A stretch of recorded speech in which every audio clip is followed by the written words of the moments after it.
मलाई मेरो व्यवसायको धेरै जसो कुरा मनपर्छ, जस्तो ग्राहकहरूसँग कुराकानी गर्नु, उहाँहरूको समस्या आकलन गरेर समाधान गर्नु, कारोबार अनि नाफा कसलाई मन पर्दैन र।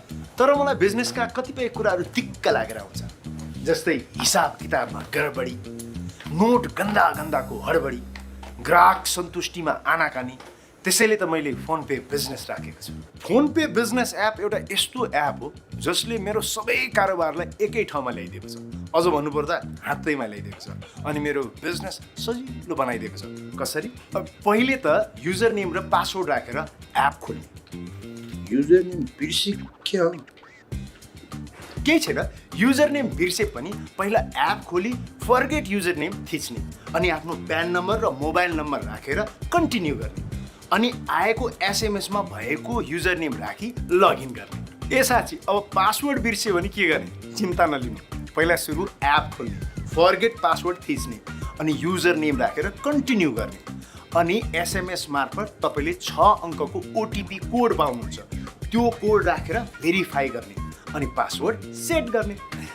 अब पैसा आए नआएको कुरा एसएमएस कुरिराख्नु पर्दैन, एपबाटै थाहा हुन्छ।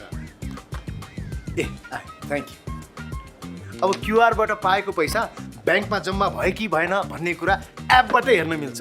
त्यहाँ माथि आफूलाई चाहिएको बेलामा कारोबारको स्टेटमेन्ट हेरेर हिसाब मिलाउन पनि मिल्छ। दाइ, हिजो एकजना 3000 रुपियाँ फोन पे गरेको थियो, त्यो ब्याङ्कमा आयो कि नै? ए पखाइ, ए आएछ।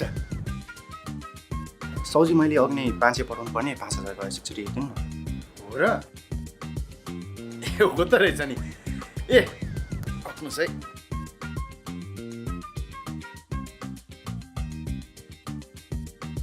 ल, तपाईँको रिफन्ड प्रोसेसमा गइसकेको छ, अब छिट्टै पाउनुहुन्छ है भाइ। हुन्छ दाइ। ल, फोन पे बिजनेस एप भइसकेपछि ग्राहकबाट पाएको बढी पैसा वा पुरै पैसा सजिलै फिर्ता गर्न सकिन्छ।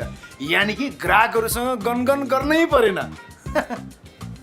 अब यो फोन पे बिजनेस एपबाट डाइनामिक क्युआर यानि कि पेमेन्ट सहितको क्युआर जेनेरेट गर्न मिल्छ, त्यो पनि फोनैबाट। अनि त्यसरी जेनेरेट भएको क्युआर ग्राहकले स्क्यान गर्ने बित्तिकै बिल्ड एमाउन्ट आफै आउँछ।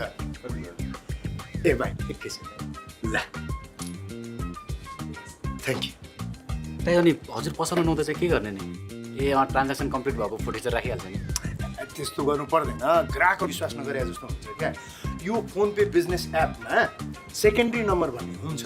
यो सेकेन्डरी नम्बरमा म तिम्रो नम्बर राखिदिन्छु, त्यसपछि त तिमीलाई पनि अलर्ट आइहाल्छ नि। अब मैले यतिका फाइदाहरू भनिसकेँ। आफ्नो बिजनेसको कारोबारलाई सहज बनाउन, हिसाब किताब ठ्याक्क राख्न, ग्राहकहरूको सन्तुष्टि बढाउन phone pay business app download गर्ने होइन त गरिहाल्नु।